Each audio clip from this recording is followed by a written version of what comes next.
King Z on the beat. Love it.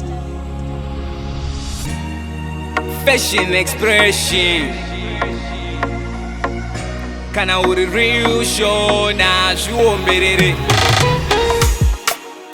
Naichido tipe orudo netariro uchinditambiro tochata mvura ichinaya semakudo ndipe orudo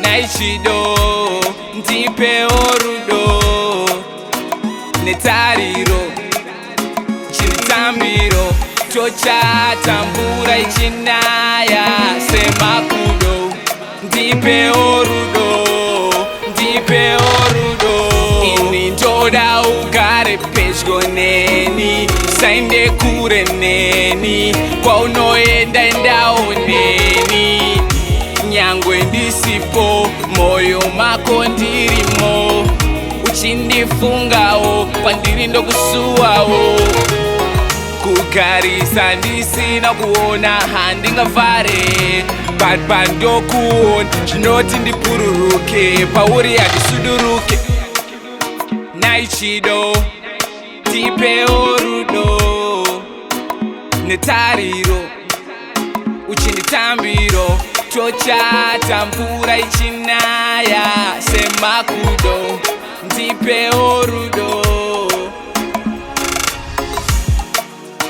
naichido ndipe orudo netariro uchinditambiro tochata mvura ichinaya semakudo ndipe orudo ndipe orudo change ndinewe kusvika kumagumo rudo rwedu panikatsumo moyo ndo wangu mutupo saka zarura wako ini ndoda iwewe pachako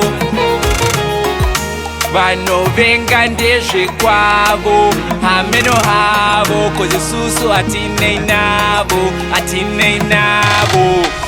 as long as ini ndinewe hapana chimwe chandoda ndiwe wega wandonyatsoda